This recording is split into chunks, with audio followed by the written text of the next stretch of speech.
শাশুড়ি বৌমা রান্নাঘরে সবাইকে স্বাগত জানিয়ে আজকে রান্না করব। সব নিয়েছি বাঁধাকপির তরকারি, মাছের মাথা দিয়ে বাঁধাকপির চচ্চড়ি বানাবো। তাই আমি যে দুটো মাথা নিয়েছি, বড় বড় দুটো মাথা নিয়েছি। আর এই বাঁধাকপিটা আমি সিদ্ধ করে নিয়েছি, পুরো সিদ্ধ হয়ে গেছে। আমি রসুন বাটা, পেঁয়াজ বাটা, টমেটো কুচি, আদা বাটা, জিরে বাটা মাখিয়ে দেবো। তেল দেবো, আমি মাছের মাথাগুলো দিয়ে দেবো।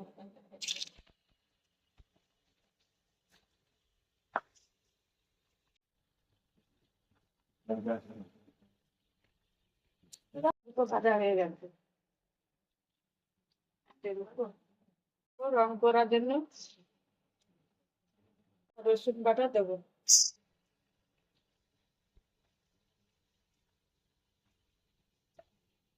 পেঁয়াজ,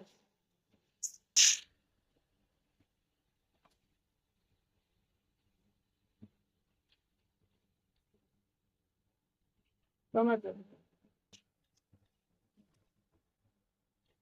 পরিমাণ মতো নুন,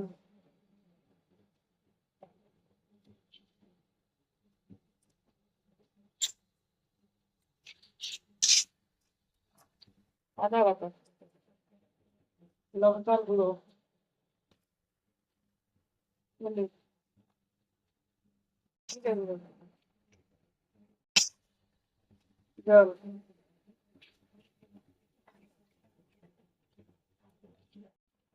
মাছের মাথা দেবো।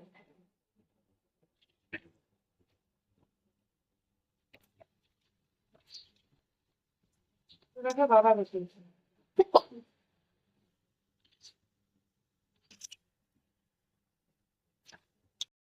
বাঁধাকপি হয়ে এসছে, আমি অল্প করে চিনি দেবো, একটু মিষ্টি মিষ্টি লাগবে, হালকা করে দেবো, দিলে ভালো টেস্ট হবে, তাই আমি একটুখানি দেবো।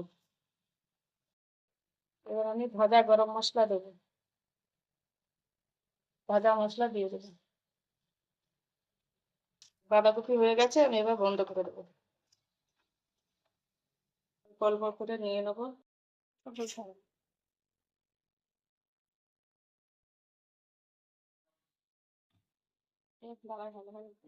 মাছের মাথা দিয়ে বাঁধাকপি রান্না হয়ে গেছে, ভালো লাগলে সাবস্ক্রাইব করে কমেন্ট করে পাশে তুলে নাও।